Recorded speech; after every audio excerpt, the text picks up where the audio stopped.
E aí vem a neurologia e a Sim. neuropsicologia Também. E explica pra gente um pouquinho. Não, vamos lá, né? A neurologista, eu trouxe ela porque ela é especialista em enxaqueca. Quais são os maiores causadores de enxaqueca no indivíduo? Além de uma postura, que é física também, mas é estresse, é ansiedade, Olha né? só. Então, assim, a coisa foi meio casada, né? Então, eu trago ela exatamente porque muitos dos meus pacientes se queixam de dores constantes por causadas pelos esses efeitos do corpo, não tem jeito. Então, a ideia é descartar, inclusive, que é só a parte psicológica. Porque quando a gente começa, eu tô com dor de cabeça, gente, às vezes não é só psicológica, às vezes ela realmente é alguma coisa que precisa ser tratada, né? Então, eu vejo às vezes alguns pacientes falando, não, vai passar, é porque eu tô estressada. Não é bem assim. Então, a gente já sabe, dentro de um processo ali que a gente vai conhecendo o paciente, a gente já sabe se aquilo ali tá no nível de normalidade ou não. E aí, até para poder engajar o paciente, procurar quando é uma questão física realmente, eu trouxe a profissional. Porque se não é físico, e é sempre importante isso, quando vem sintomas físicos dentro de uma queixa, a gente tem que descartar as causas físicas. Eu tô com uma dor de cabeça constante. Eu tô sempre com dor nas costas. Pera, vamos descartar se não é física. Não é física? Então agora é comigo. Então se agora é comigo, deixa eu trabalhar. Muito bom. Porque se você fala, tudo é psicológico? Não, nem tudo é psicológico, não. Tem hora que realmente a pessoa às vezes tá com coágulo. Sim. Às vezes ela tá com alguma outra situação que ela realmente tem que fazer a médica tem que interferir de um outro jeito. Então a gente traz por conta disso. Tá. Então, essa seria a função da neurologista, especialista em enxaqueca. E eu tô trazendo um neurologista infantil. Por quê? O que mais se tem de queixa hoje dentro das crianças é os pais falando que as crianças estão com TDAH. TDAH, que é o transtorno de déficit de atenção e hiperatividade.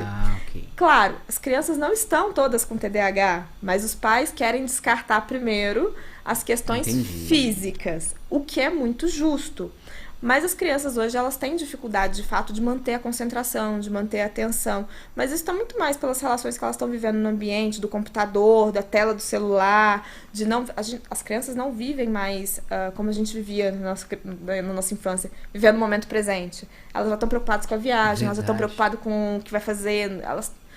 As crianças estão ansiosas, a verdade é essa. E, em geral, as crianças elas precisam passar por essa avaliação porque também precisa ser descartado. Então, eu trouxe porque tem muita demanda. Entendi. Hoje existe muita demanda dentro de consultório para atendimento infantil. E aí vem a neuropsicóloga. O que a neuropsicóloga faz?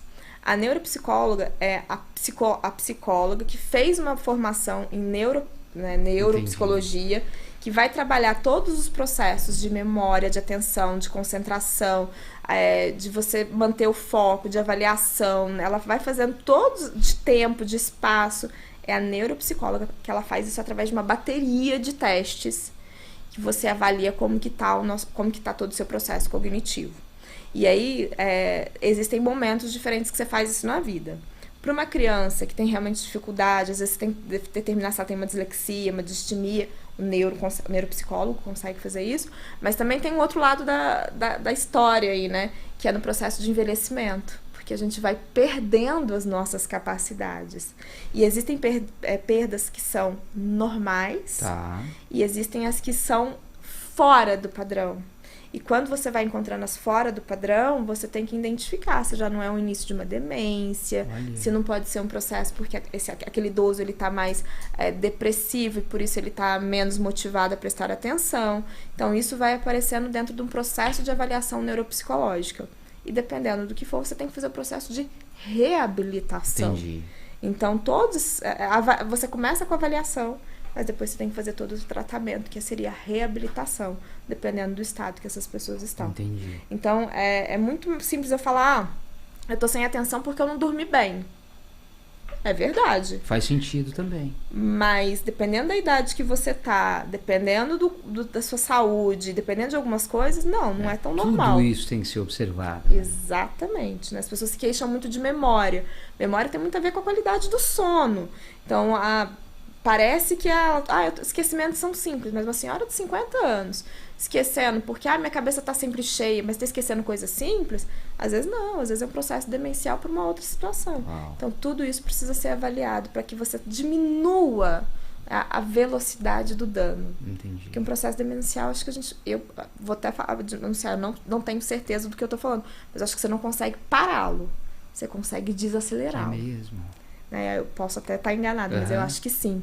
E aí, se você consegue desacelerá-lo, já é importante.